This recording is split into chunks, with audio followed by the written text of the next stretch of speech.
Minha gente, nós vamos continuar nesse trabalho que nos propusemos de desmontar a irrazoabilidade da política econômica do governo federal, principalmente agora do governo Temer, e mostrar os prejuízos que isso estão trazendo para um projeto de nação brasileira de soberania. Hoje eu vou me dirigir a vocês, suportado aqui por um texto do José Carlos de Assis, um economista que nos dá assessoria no nosso gabinete no Senado. O título desse texto é o seguinte: Dívida que continua sendo paga com o sangue do povo brasileiro.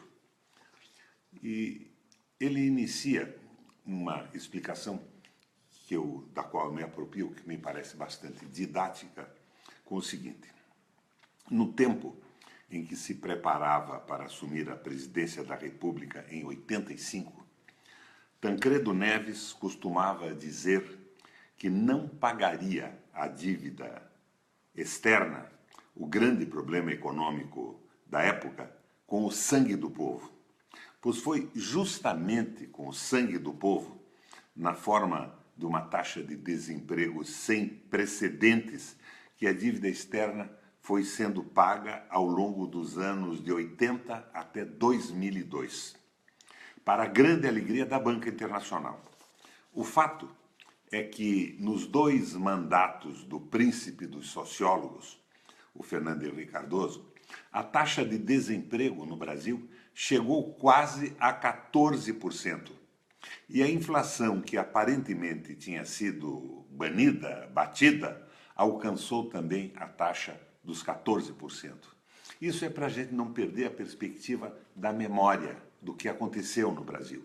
Se nós não temos consciência do que aconteceu, nós não podemos acompanhar com clareza o que está acontecendo hoje. Os cínicos, os que não foram vítimas do desemprego ou da inflação, dirão que pagamos a dívida quase sem sentir. Entretanto, num aspecto, mesmo os cínicos têm razão. No primeiro mandato de Lula, graças à compra de commodities, minérios e commodities agrícolas da China e a escalada dos seus preços, a elevação dos preços no mercado internacional, fizemos altíssimos superávites comerciais e pudemos pagar a dívida junto ao FMI, que nos havia sido legada por quem? Por Fernando Henrique Cardoso. E acumulamos no mesmo período o grosso das reservas internacionais que ainda temos hoje, que chegam a quase 400 bilhões de dólares. Inteligência do Antônio Palocci, acuidade do Guido Mantega ou do próprio Lula? Não, nada disso. Sorte e condições internacionais. Foi um momento excepcional para a economia brasileira, que poderia ter sido aproveitado para investimentos em infraestrutura e recriação e desenvolvimento da nossa indústria, mas que, como todos nós sabemos, foi perdido esse momento. Entretanto, o fato de termos pago a dívida externa com sangue e com sorte não nos livrou da avidez dos vampiros financeiros. Por uma ginástica absurda chamada de financeirização, transformamos grande parte da dívida externa em dívida interna, sobre a qual se aplicam as maiores taxas de juros do mundo.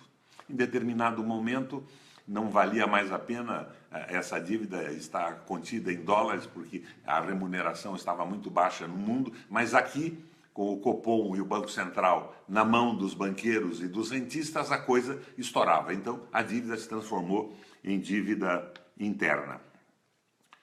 Essa mágica consistiu no seguinte: na medida em que o Brasil acumulava reservas em dólar, a contrapartida interna, em reais, era convertida em dívida pública, a pretexto de enxugar a liquidez interna em moeda. A dívida aumentava e o dinheiro equivalente não entrava na economia para ativar a produção, mas ficava retido na especulação, exclusivamente na especulação. Vamos colocar essa questão de uma forma mais clara. Se eu pego $1 milhão no exterior ou se faço um superávit comercial com o exterior de US$ 1 milhão, e o meu objetivo é gastar esse dinheiro internamente, tenho que vender esses dólares para o Banco Central.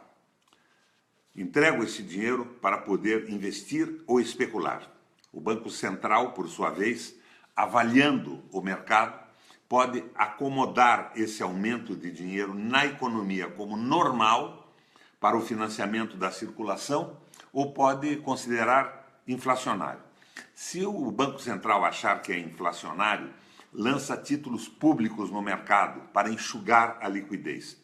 E é sobre esses títulos transformados em dívida pública interna que incidem juros de 19,75%, que é a taxa Selic de hoje, ou mais ainda nas debêntures emitidas, e que, comparados esses juros com as reservas internacionais, que nos rendem no máximo 3%, porque lá fora não se paga o que se paga internamente, nós vemos que nós estamos liquidando com o Brasil. Sem falar com a picaretagem das reservas, que às vezes são colocadas no mercado externo até com deságio, minha gente.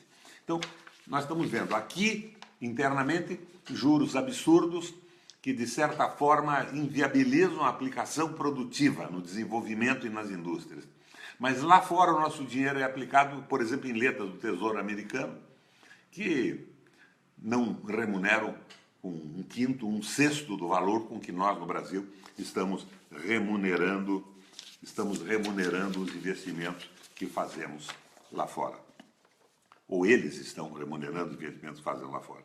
O Banco Central brasileiro é um vassalo dos bancos privados. Eles controlam o Copom e o Copom controla as taxas de juros. Desconhece suas funções essenciais de um banco central, que é garantir um nível adequado de liquidez na economia e favorecer o máximo emprego. É uma proposta que nós já colocamos no Senado, de autoria do senador Lindbergh Faria, foi aprovada no Senado, mas não teve o número de votos necessários, porque era uma lei especial, e foi arquivada, mas está circulando agora novamente. E nós já aprovamos essa emenda que obriga o Banco Central a se preocupar com o emprego e com o desenvolvimento na Comissão de Economia. Vai para o plenário, vamos ver se dessa vez passa. O Fed americano é assim, ele se preocupa com a liquidez e se preocupa com os empregos e o desenvolvimento. Há décadas, obcecado pela tentativa de controle de uma taxa de inflação que está fora de sua órbita, o Banco Central manobra a liquidez, ou seja, o suprimento da moeda na economia, de forma a garantir elevadas taxas de juros que, por uma fórmula idiota, seria compatível com o nível desejado de inflação. É uma besteira monumental, mas que se mantém sem nenhuma dúvida até hoje. São os nefelibatas. É uma visão ideológica da economia. Eles estão copiando propostas lá da escola de Chicago, do Milton Friedman, e estão nos afundando com isso. Enquanto isso, os trabalhadores brasileiros, padecendo de uma taxa de desemprego que chegará logo no Brasil a 15%, caminham para pagar com o próprio sangue, como não queria o Tancredo Neves, o custo de uma dívida interna que nunca financiou nada, tendo apenas girado na especulação em torno de si mesma. Por quê?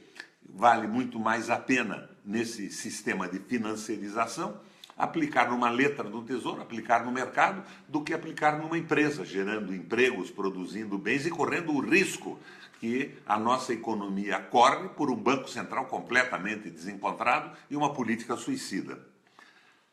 Se o sistema político brasileiro não se inteirar esta situação grotesca, e eu falo o sistema político brasileiro, o Senado, a Câmara, eles serão varridos de suas posições pela sua inutilidade. Para que serve o Senado? Para que serve a Câmara Federal se eles não tomam consciência do que está acontecendo? São absolutamente inúteis. Na realidade, estamos vivendo uma espécie de delírio coletivo em torno da questão da corrupção da Petrobras e das empreiteiras, que de fato existiram e que de fato precisam ser punidos, os responsáveis por isso. mas que é mínimo, esse escândalo é mínimo em relação ao que acontece com a corrupção institucionalizada nessa relação entre o Banco Central e a banca privada. Os empreiteiros roubaram muito, corromperam o Congresso. E têm que ser punidos por isso. Os empreiteiros, não a engenharia nacional, não o avanço do nosso conhecimento tecnológico, não privilegiando empreiteiras de países estrangeiros que têm os mesmos vícios que a nossa e todo mundo sabe disso. Mas os empreiteiros deixaram um legado. O legado deles está aí: Tucuruí, Itaipu, Belo Monte, a grande engenharia do petróleo. E os bancos abutres, esses ladrões que estão ganhando dinheiro, bebendo o sangue do trabalho que desaparece no Brasil e do salário miserável dos trabalhadores. Qual é o legado dos bancos para a sociedade? Eles não financiam nem a produção. É um processo de financiarização que está falindo no mundo inteiro. E hoje nós vemos que mesmo governos de direita estão valorizando o nacionalismo. Sem o nacionalismo econômico, minha gente, não vai haver desenvolvimento. Da mesma forma que sem Estado social não vai haver consumo interno. Nós estamos num caminho errado.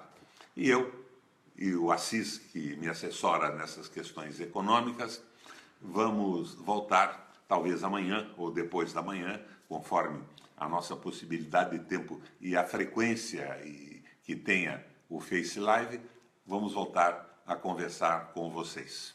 Até mais, minha gente. Vamos continuar desmontando essa mistificação do liberalismo econômico que está destruindo o Brasil e está fazendo com que o povo pague com o seu sangue, com o trabalho inexistente, uma dívida que praticamente não existe, que é uma ficção do mercado financeiro para sugar a soberania de nosso país.